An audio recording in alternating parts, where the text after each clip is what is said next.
The two empty seats in the front row were still perfectly aligned, white roses tied neatly to each chair, untouched, as the ceremony music started and every single person turned to look at me standing there alone at the end of the aisle. My name is Emily Carter. I'm 29 years old, and 3 years ago, my parents didn't come to my wedding because they were too busy hosting my sister Olivia's birthday party across town. A party they spent more money on than I had for my entire wedding. They didn't call. They didn't apologize. They didn't even pretend it mattered. But what they didn't know that day, what no one in my family knew, was that one decision would come back to them in a way they could never have expected, because 3 years later those same people would call me not to say sorry, not to ask how I was doing, but to ask me for $50,000. But before I tell you how that happened, you need to understand exactly what it felt like to stand there, holding my bouquet, staring at those two empty seats that were supposed to belong to the only people who were ever meant to show up for me.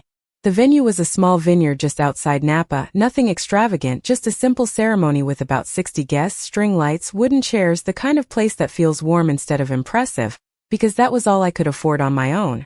I paid for everything myself, every deposit, every invoice, every last detail, because when I told my parents I was getting married, my dad looked at me over the kitchen counter and said, "We'll see what we can do," which in my family meant nothing was coming.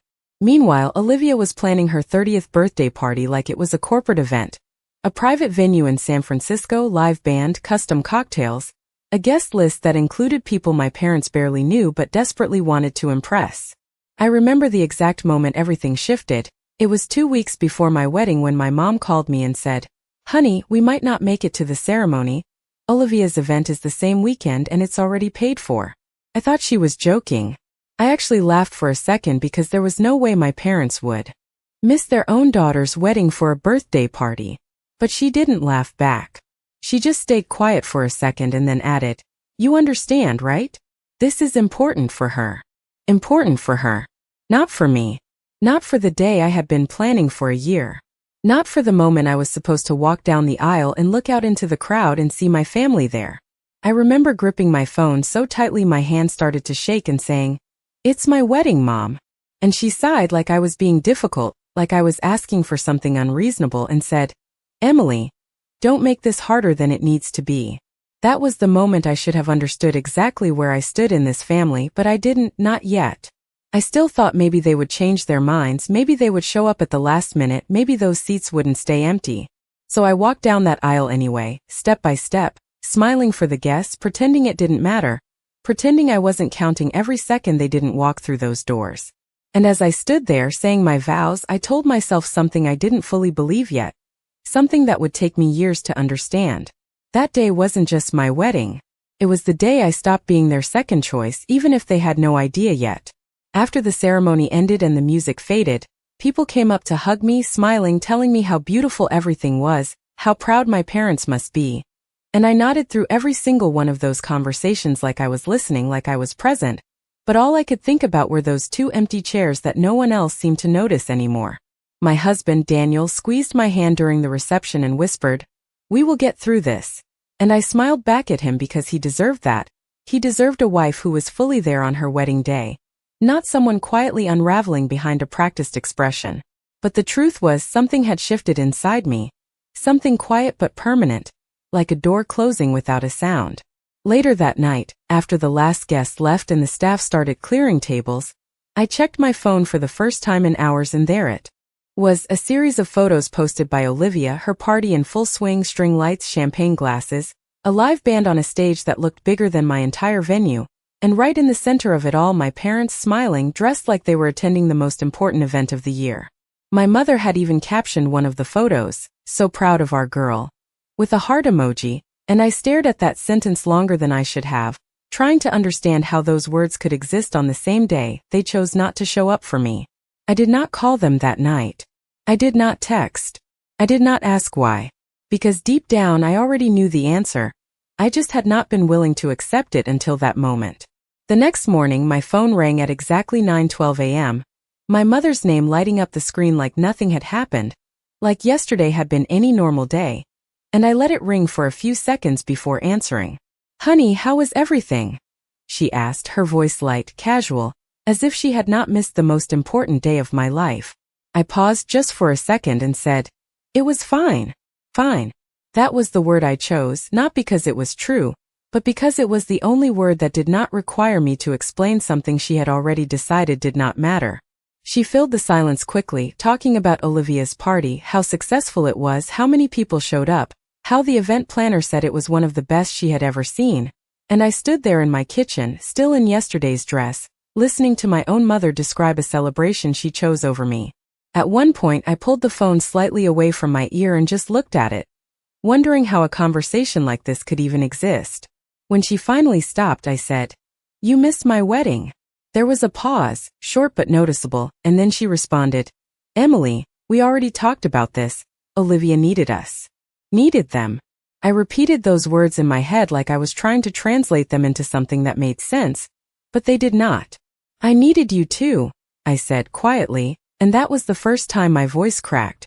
She exhaled, softly like she was tired, like I was asking for too much, and said, "You are married now, everything worked out, let us not dwell on it. Let us not dwell on it." That was the moment everything became clear, not just what they did, but how little it meant to them, how easily they could move on from something that would stay with me forever. I ended the call a few seconds later, not because we resolved anything, but because there was nothing left to say.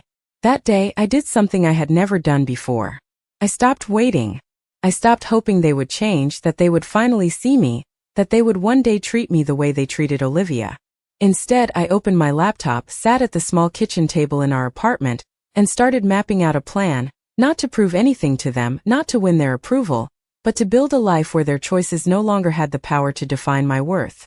I did not tell Daniel everything I was thinking yet, I just told him I wanted to focus on work, to take on more clients, to grow something of my own, and he nodded without asking too many questions, trusting me in a way my own family never had. That was the beginning, not of revenge, not yet, but of something quieter, something far more dangerous, because while they were celebrating Olivia and everything they believed she represented, I was learning how to build something they would never see coming. I started waking up at 5:30 every morning, not because I had to, but because it was the only time of day that felt completely mine, quiet, uninterrupted, before emails, before calls, before anything could pull me back into the version of my life where I was still waiting for someone else to decide my value. At first it was small, just an extra client here and there, freelance consulting projects that paid a few $100s at a time, nothing impressive, nothing anyone in my family would have considered worth noticing. But that was the point. I was not building this for them to notice, I was building it so I would never have to ask anyone for anything again. Daniel would wake up around 7 o'clock, find me already at the kitchen table with my laptop open, coffee gone cold, spreadsheets covering the screen, and he would just smile and say, "You have that look again."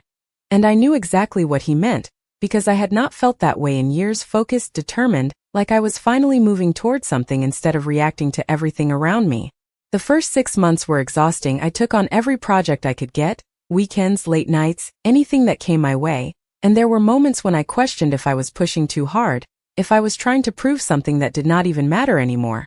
But then I would remember those empty chairs, that single sentence from my mother, "Olivia needed us," and it would snap everything back into place. Around month 8, I hit my first real wall. 2 major clients dropped out within the same week, payments delayed, contracts canceled, and for the first time since I started, I sat at that same table and stared at my bank account wondering if I had made a mistake. I remember running the numbers over and over again. Rent, utilities, business expenses, everything laid out in front of me like a test I was about to fail, and Daniel walked in, looked at my face and said, "Talk to me." I told him everything, every doubt I had been holding back, every fear that maybe my parents had been right in a way I did not want to admit, that maybe I was not built for something bigger. He listened without interrupting, then pulled out a chair across from me and said, "Emily, you are not doing this to prove them wrong. You are doing this because you know who you are, and that does not change because 2 clients walked away." It was the kind of support I had spent my whole life hoping to get from my own family, and hearing it from him made something inside me steady again. That night, instead of shutting everything down, I rewrote my entire approach. I repositioned my services, reached out to different markets, refined what I was offering instead of just taking whatever came in, and within weeks things started to shift. The projects got bigger, the clients more consistent, the numbers slowly but steadily climbing in a way that felt real, not lucky, not temporary, but built. I did not tell my parents any of this, not when I landed my first $5,000 contract, not when I crossed my first $10,000 month, not even when I officially registered my business and moved from freelance work into something structured and scalable. When my mother called, which she did occasionally, usually to talk about Olivia, her new job, her new apartment, her new plans, I kept my answer short, neutral. Work is good. Things are busy. Nothing more, nothing that invited questions, because I knew if I gave them details, it would somehow turn into another comparison, another way to measure me against her. Olivia, on the other hand, seemed to be doing exactly what everyone expected, posting photos from events, dinners, vacations, always surrounded by people, always in the center of attention. And for the first time in my life, I stopped watching, I stopped checking, I stopped caring about where I stood in comparison to her, because I was finally building something that had nothing to do with that competition. By the end of the second year, I moved us into a larger apartment, not extravagant but comfortable, with a small office space that was mine, a place where every piece of furniture, every decision reflected something I had earned on my own. I remember standing in that room one evening, looking around, realizing there was no part of my life anymore that depended on my parents' approval. And that realization did not feel loud or dramatic, it felt quiet, solid, like something that had been building underneath everything else for a long time. And the strange part was, just as I reached that point, just as I no longer needed anything from them, that was when everything started to change in a way I could not have predicted, because the next call I received from my family was not about Olivia's success, not about another event or celebration. It was about a problem, a situation they could not handle on their own, and for the first time, I was not the one being overlooked, I was the one they were about to turn to, even if they did not fully understand what that meant yet. The call came on a Tuesday afternoon at exactly 2:17 p.m., right in the middle of a client meeting, and I almost ignored it when I saw my father's name on the screen, because he rarely called me directly unless something was wrong, and even then I was never the first person he reached out to. I let it ring twice, 3 times, then excused myself from the meeting and stepped into the hallway, closing the door softly behind me before answering. "Emily," he said, his voice tighter than I remembered, not angry, not dismissive, just controlled in a way that immediately told me this was not a casual call. "Are you busy?" It was such a strange question coming from him that I paused for a second before replying, "I am working, yes." There was a brief silence, the kind that feels heavier than it should, and then he said, "We need to talk. It is about Olivia." Of course it was about Olivia. It had always been about Olivia. I leaned against the wall, my free hand resting against the cool surface, and said, "What happened?"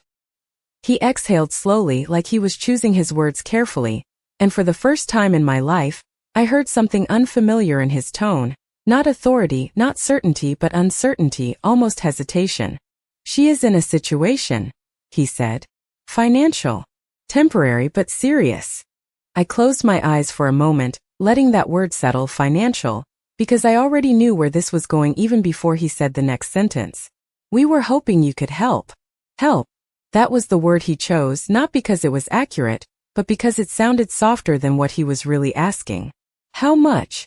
I asked, keeping my voice even, steady, the same tone I used in negotiations, the same tone I had learned to rely on when emotions could get in the way of clarity. There was another pause, longer this time, and then he said it. $50,000. He said it quickly, like saying it faster might make it easier to accept, like it was just a number, just a temporary solution, not a request that carried the weight of everything that had happened between us. I did not respond right away.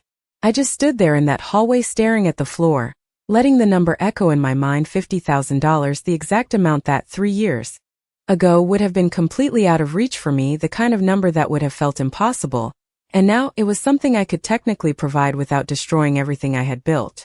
"Emily," he said, breaking the silence, "are you still there?" I opened my eyes and looked straight ahead, focusing on the closed door in front of me, the faint sound of voices from the meeting continuing without me on the other side. "I am here," I said. "What exactly happened?" He hesitated again, and this time I noticed it clearly, the lack of immediate explanation, the absence of the confidence he used to carry in every conversation. "It is complicated," he said. "An investment did not go the way she expected. There are deadlines. We just need to cover a gap until things stabilize." An investment. I almost smiled at that, not because it was funny, but because of the irony, because I remembered sitting at that kitchen table years ago hearing him say, "We invest where it makes sense," and now here he was asking me to fix an investment that had clearly not made sense at all. "And you cannot cover it?" I asked, not accusing, just asking the question that naturally followed. "We have commitments," he replied quickly. "Liquidity is tied up right now. This is temporary."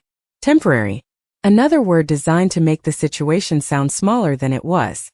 I nodded to myself even though he could not see it, connecting pieces that did not need much effort to understand.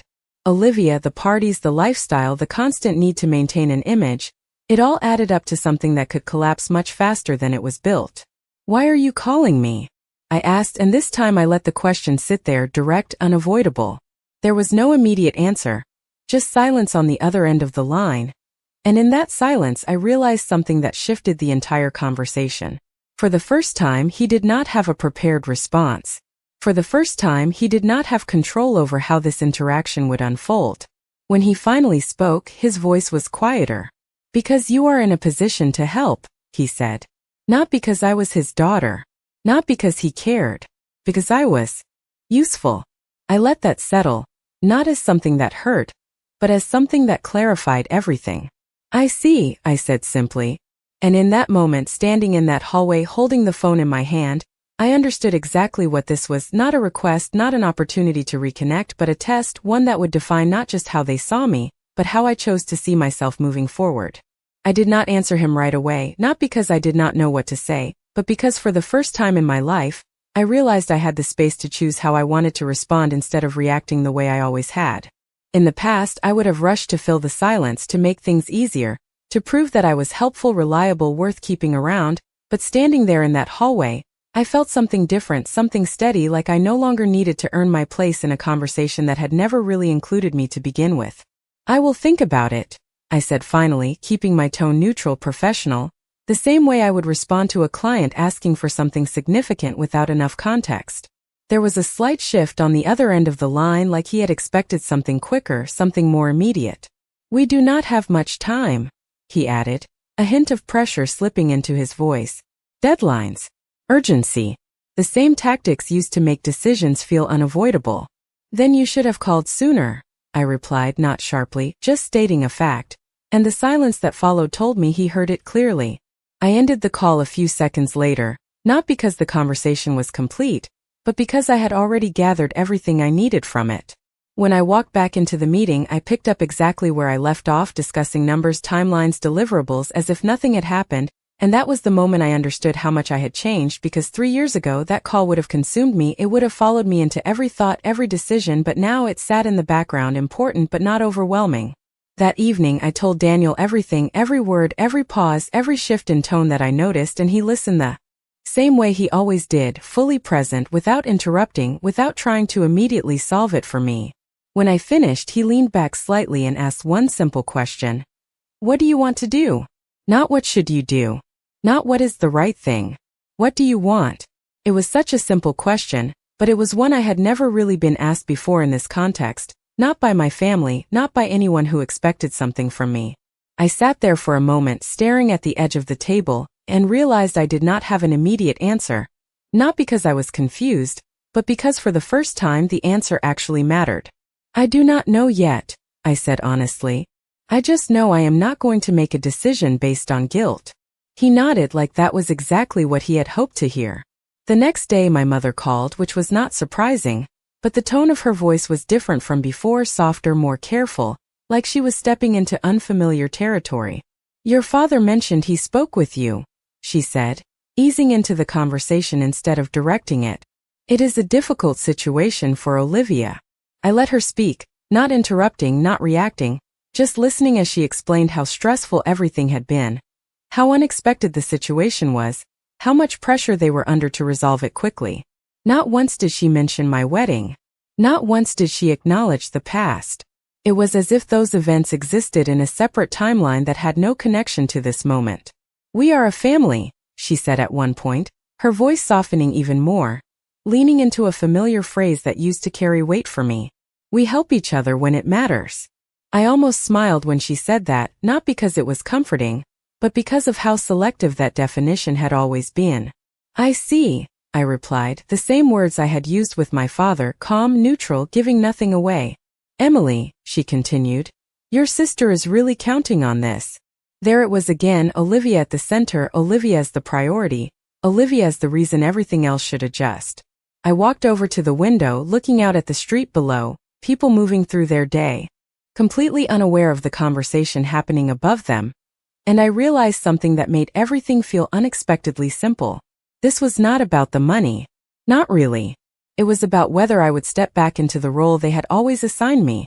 The one who fills the gaps, who makes things work, who absorbs the consequences of decisions she did not make. I will get back to you, I said, ending the conversation the same way I had ended the one with my father, controlled, deliberate, leaving the decision exactly where it belonged with me. And for the first time they had no idea what I was going to choose. I gave myself 48 hours before making any decision, not because I needed that much time to calculate the numbers, but because I wanted to be absolutely certain that whatever I chose came from clarity, not pressure, not old habits, not the version of me that used to respond before thinking. The next morning, I opened my financial dashboard and looked at everything with complete honesty: my business accounts, my savings, my investments, every line item that represented years of quiet work, early mornings, and decisions no one in my family had ever seen. $50,000 would not break me, but it was not small either. It was not casual. It was not something you handed over without understanding exactly what it meant. I ran the numbers the same way I would for any major decision, projecting impact, risk, opportunity cost, because that was who I had become, someone who did not react emotionally when money was involved, someone who understood that every dollar represented time, effort, and choices. But the more I looked at the numbers, the clearer it became that this was not a financial decision. This was something else entirely. Around noon, I received a text from Olivia. The first direct message she had sent me in months, maybe longer. "Hey, I heard Dad called you." It read casual, almost light, like we were picking up a conversation that had never been interrupted. I stared at the message for a moment before replying. He did. 3 dots appeared immediately, then disappeared, then appeared again, like she was editing her words before sending them. "It is just temporary," she wrote. "I will pay you back as soon as things settle." I could almost hear her tone in my head, confident, slightly impatient, the same way she had always spoken when she assumed things would work out in her favor. I did not respond right away. Instead, I set my phone down and let the message sit there, because I wanted to pay attention to what I was feeling, not just what I was thinking. There was no anger, not anymore, no immediate resentment, just a quiet awareness of how familiar this pattern was. Olivia moving forward, making decisions, and everyone else adjusting around her to make sure she landed safely. Later that afternoon she called. I let it ring once, then answered. "Emily," she said, skipping any form of greeting. "I know this is a lot, but I really need your help right now."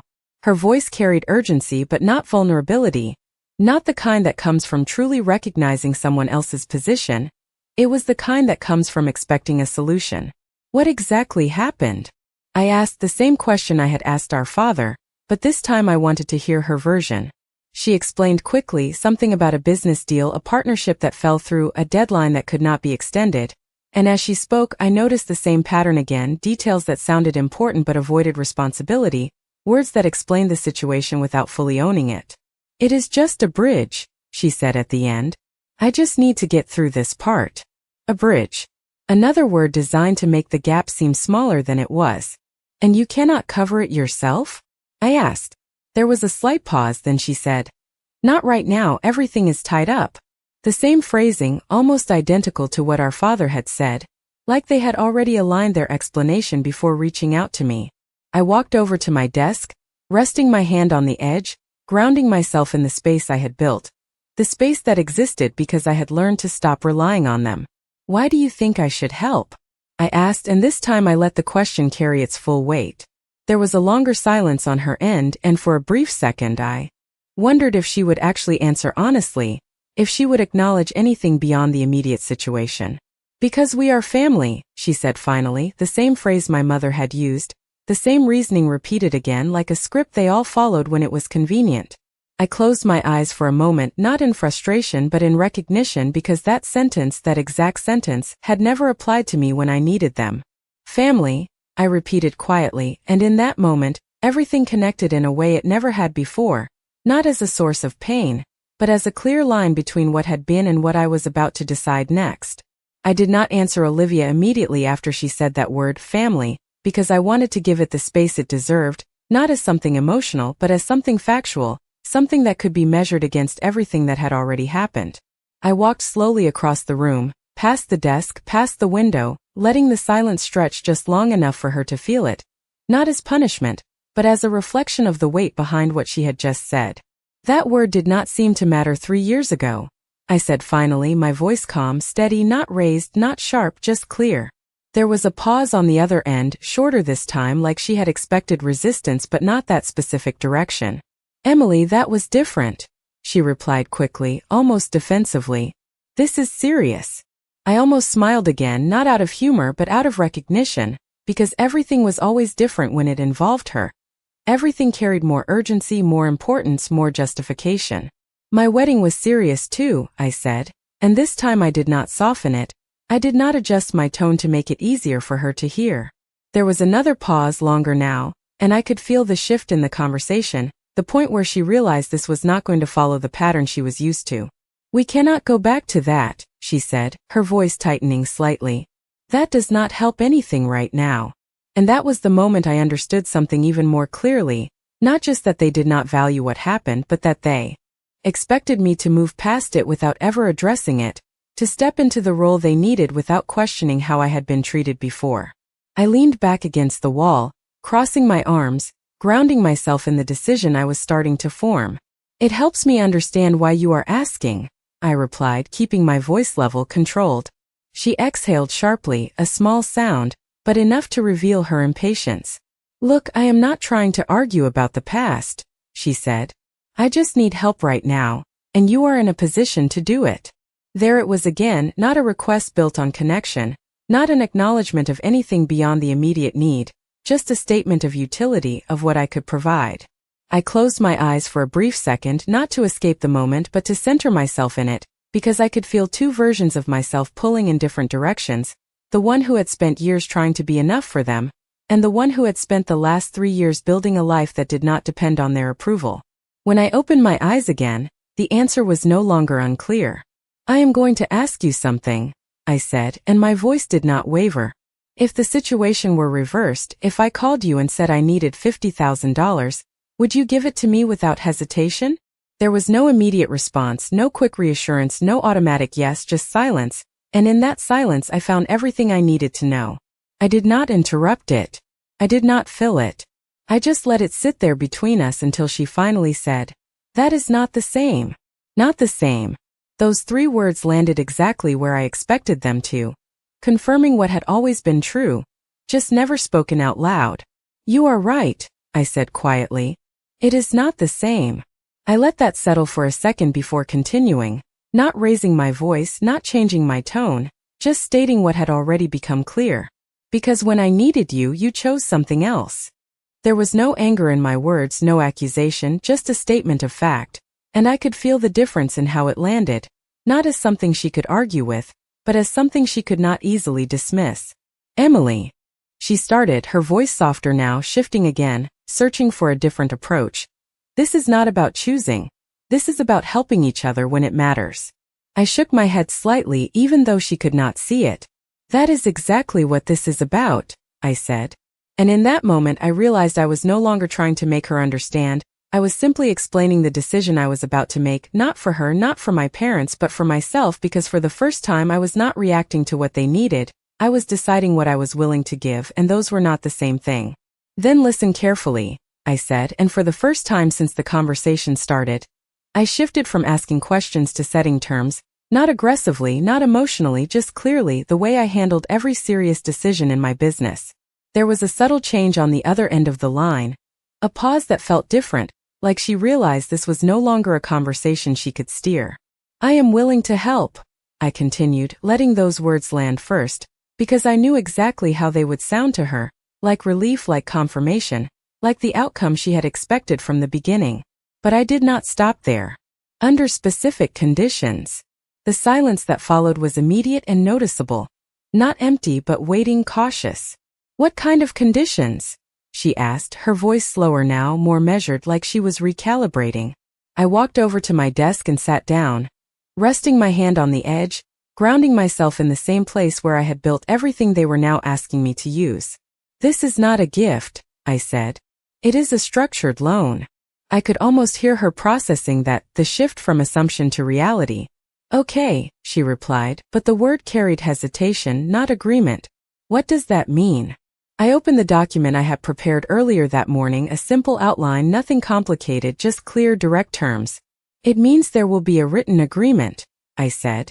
A repayment schedule, defined timelines, and consequences if those timelines are not met. There was a sharp inhale on her end, not loud but enough to register.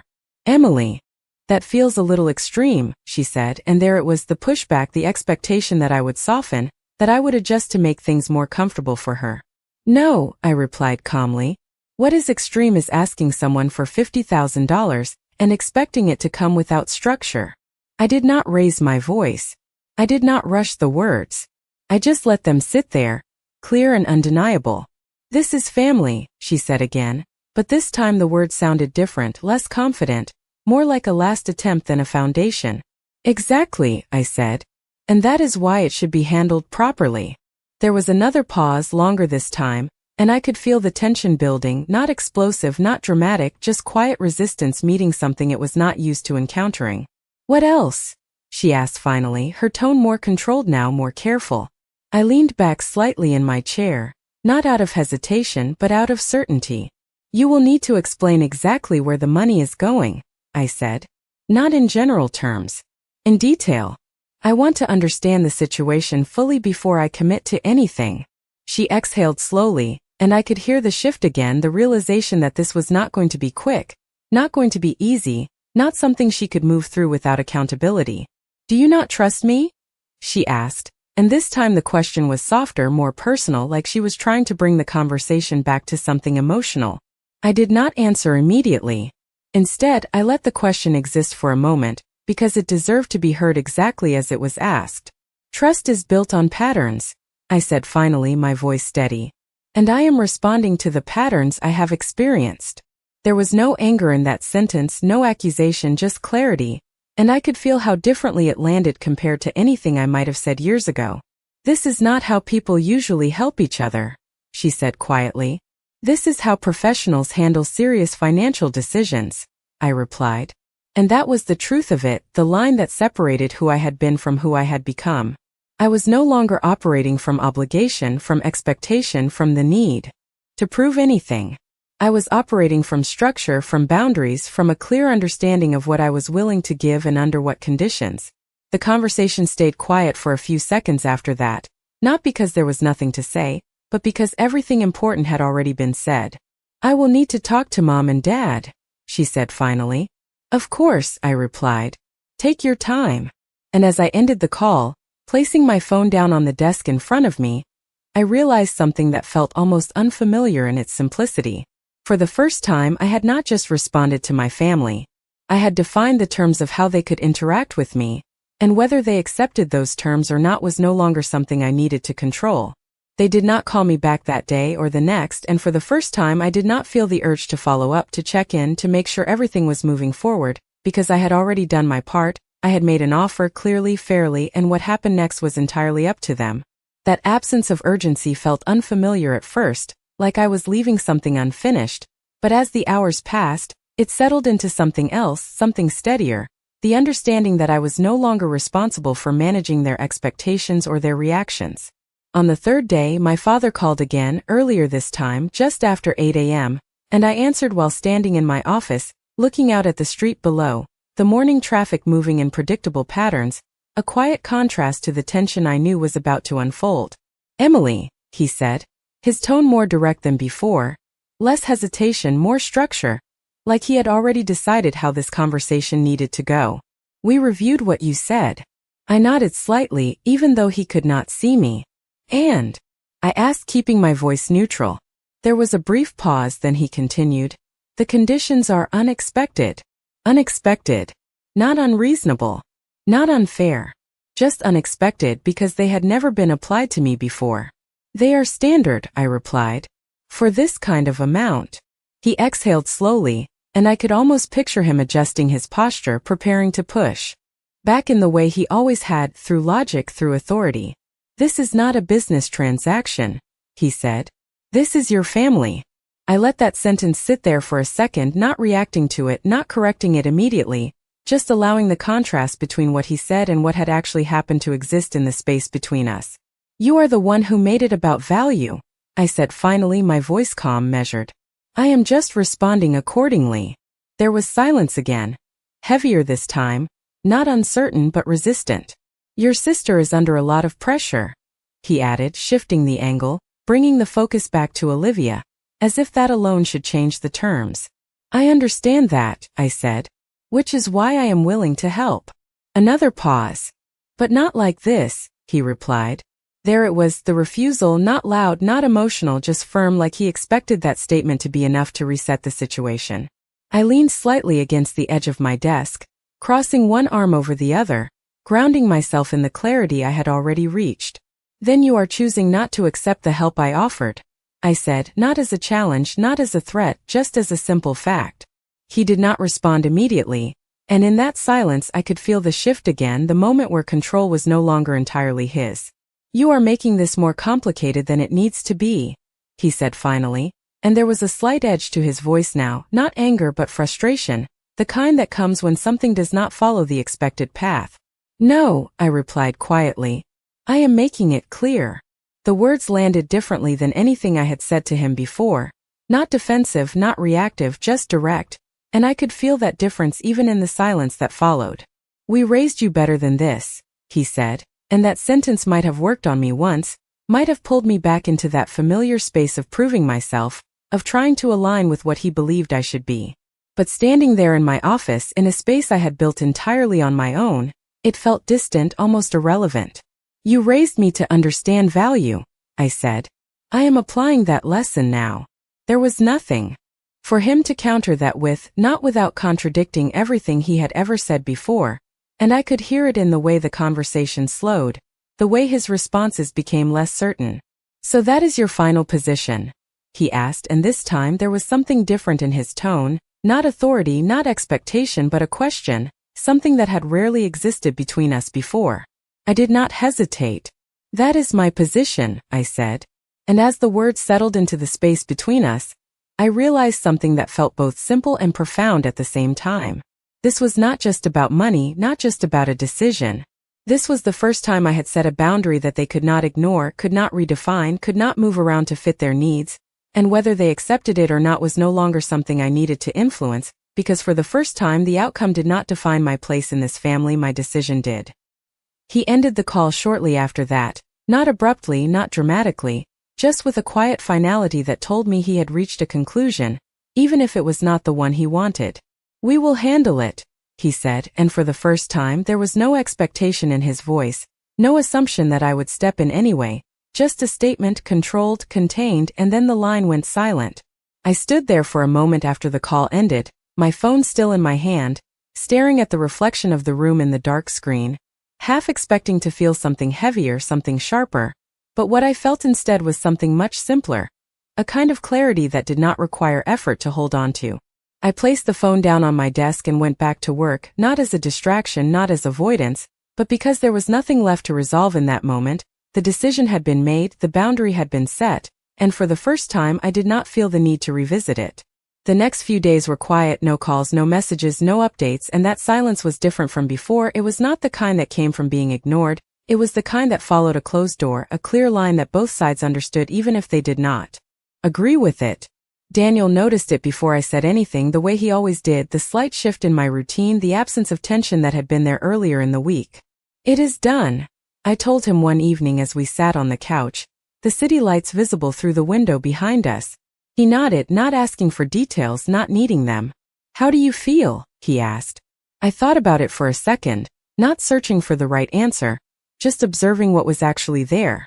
Calm, I said, and that was the truth, not relief, not victory, just calm, like something had settled into place exactly where it belonged.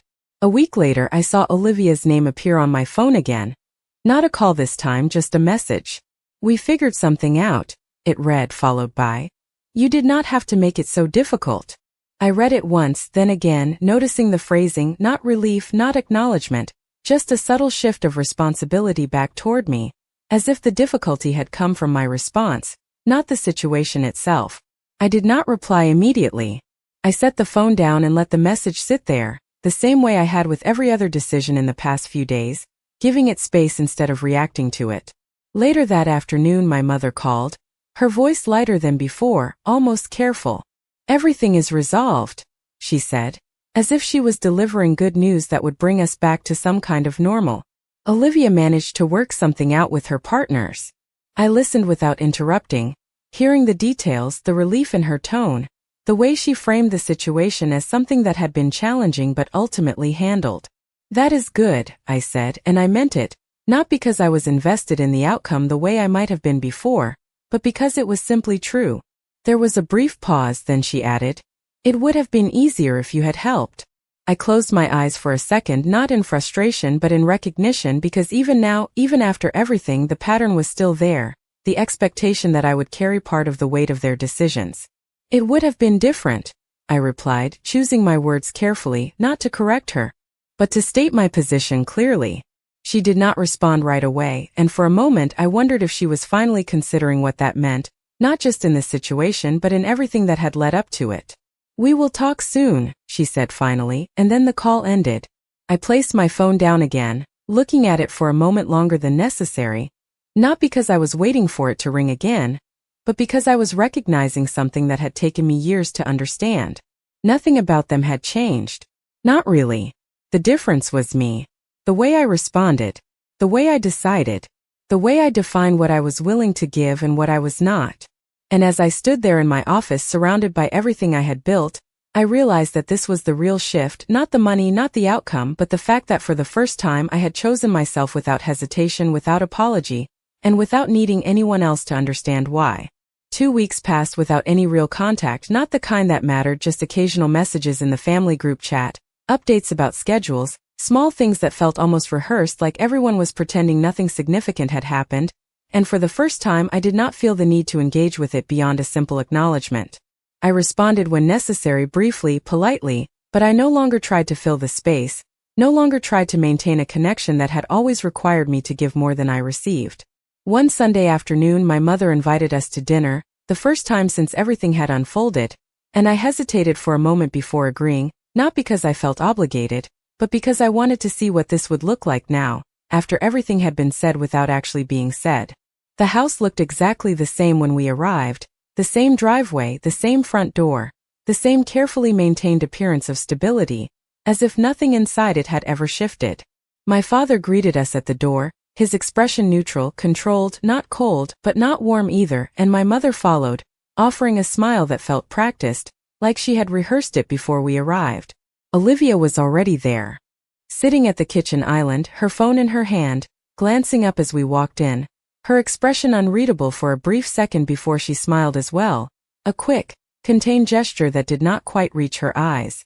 "You made it," she said, as if there had been any question. "Of course," I replied, setting my bag down, my voice steady, matching the tone of the room.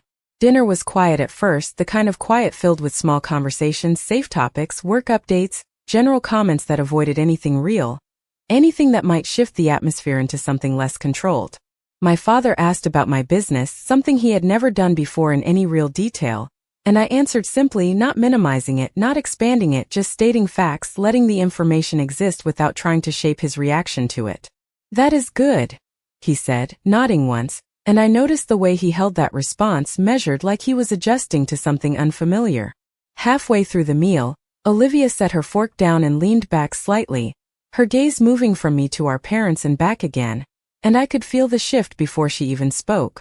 "I want to clear something up," she said, her tone calm but deliberate. The room stilled, not dramatically, just enough to signal that we were moving out of safe territory. "About what happened?" My mother glanced at her briefly, then back at her plate, while my father remained still, watching, waiting. Olivia looked at me directly. "You made it sound like we chose something over you," she said. "That was not what happened." I did not respond immediately. I let her finish because I wanted to hear exactly how she would frame it. "There were commitments," she continued. "Things that had already been set in motion. It was not about you. Not about me." I nodded slightly, acknowledging her words without agreeing with them, and took a small sip of water before responding. "It was my wedding," I said, my voice calm, not raised, not defensive, just clear. "It was about me." The words landed softly, but they stayed there, undeniable. not something that could be redirected or reframed without losing their meaning. There was a brief silence, and for a moment no one moved, no one spoke, as if the room itself was adjusting to a version of me they were not used to. My mother finally looked up, her expression careful. "We all did the best we could at the time," she said, a familiar phrase, one that used to end conversations before they could begin. I shook my head slightly, not in disagreement but in clarity. "No," I said quietly. "You did what you chose to do." That sentence shifted something again, not loudly, not dramatically, but enough that I could feel it in the way everyone sat, in the way the air in the room seemed to hold a little more weight. My father placed his fork down, looking at me in a way that felt different from before, not dismissive, not authoritative, but evaluating, as if he was seeing something he had not fully recognized until now. "And what would you have us do about it now?" he asked. It was not a challenge. It was a question. And for the first time I realized I did not need anything from that moment, not an apology, not validation, not a correction of the past. "Nothing," I said. And I meant it, because what mattered had already changed, not in them but in me, and that was something no one at that table could undo. No one argued with me after that. There was no dramatic reaction, no raised voices, no immediate attempt to correct what I said, and in a way that silence said more than anything they could have added. My mother nodded slightly, as if accepting something she did not fully understand, and my father picked up his fork again, continuing his meal with a level of composure that almost felt deliberate, like he was choosing not to challenge something he knew would not move. Olivia did not say anything else either, but I noticed the way she sat back in her chair, her expression more restrained than before, like she was adjusting to a version of me that no longer fit into the role she had always known. The rest of dinner continued in that same controlled rhythm, conversations returning to safer topics, work, plans, neutral observations that did not require anyone to confront what had just been acknowledged without being resolved. And for the first time I did not feel the need to pull the conversation back to something deeper, to push for closure, to extract something that would make the moment feel complete, because I understood now that closure was not something they could give me, it was something I had already taken for myself. After dinner, as we stood near the front door getting ready to leave, my mother touched my arm lightly, a small gesture, almost hesitant. "We are glad you came," she said, her voice softer than it had been all evening. I looked at her for a second, noticing the subtle shift, not a full acknowledgement, not an apology, but something quieter, something closer to recognition than anything she had offered before. "I am glad I came too," I replied, and I meant it, not because the evening had fixed anything, but because it had confirmed something important, something I could not have understood without seeing it firsthand. My father walked us to the door, his movements steady, his expression thoughtful in a way I had not seen before, and just before we stepped outside he said, "You have done well for yourself." It was not praise in the way most people would recognize it, there was no warmth in it, no elaboration, but coming from him it carried weight, not because I needed it, but because it was the first time he had acknowledged my life without comparing it to someone else's. I nodded once. "Thank you," I said, keeping it simple, not expanding the moment, not trying to turn it into something bigger than it was. Olivia stayed by the kitchen, not coming to the door, not adding anything else, and for a brief second I considered going back to say something to her, to close that part of the evening in a different way, but I stopped myself, not out of hesitation but out of clarity, because I understood now that not every relationship needed to be resolved in order for me to move forward. As Daniel and I walked to the car, the air outside felt cooler, quieter, the kind of stillness that makes everything feel more defined. He glanced at me as we reached the door, then asked, "Are you okay?" I smiled slightly, not because I was trying to reassure him, but because the answer felt unexpectedly simple. "I am better than okay," I said. And that was the truth, not because anything had been repaired, not because anyone had changed in a dramatic way, but because I had finally stepped out of a pattern that had shaped so much of how I saw myself for so long. On the drive home, I looked out at the passing lights, the familiar streets, and realized that the version of me who stood at the end of that aisle 3 years ago, staring at those empty chairs, would not recognize the person I had become now, not because everything was perfect, but because I no longer needed it to be. I no longer needed their presence to validate my milestones, their approval to define my worth, or their recognition to confirm what I had built. And as we pulled into our building, stepping out into the quiet of the evening, I understood something that felt both simple and final, The story I had been living in for most of my life had ended, not with a confrontation, not with a dramatic resolution, but with a decision, one that I had made for myself, and one that no one else had the power to change. 3 months later, I found myself standing in front of a room full of people, not at a family event, not at a dinner table where roles had already been decided, but in a space I had created for myself, a small business conference where I had been invited to speak about building something from the ground up, about turning uncertainty into structure, about learning how to define value without waiting for someone else to assign it to you. The room was not enormous, maybe 80 people, rows of chairs, a simple stage, a projector screen behind me displaying my name, Emily Carter, and for a brief moment before I walked up, I thought about how different this felt from everything I had known before, not because it was more impressive, but because it was mine. As I stepped onto the stage, I scanned the room out of habit, and that was when I saw them, not in the front row, not centered, but seated quietly off to the side, my parents and Olivia, all three of them watching, not interrupting, not drawing attention, just present in a way they had never been before. I paused. For a fraction of a second, not long enough for anyone else to notice, but long enough for me to recognize what that meant. They had come. Not because they were expected to, not because it was convenient, but because they chose to. I did not change what I was going to say. I did not adjust my tone or my message to acknowledge them, because this moment was not about proving anything, not anymore. It was about sharing something I had learned, something that had taken years to understand. There is a difference, I said as I began, my voice steady, carrying through the room, between being valued and being needed. The words landed in the quiet space, and I could feel the attention shift, not dramatically, just enough to know people were listening. For a long time I confused the two, I continued. I thought that if I made myself useful enough, consistent enough, reliable enough, then eventually I would be seen differently, treated differently.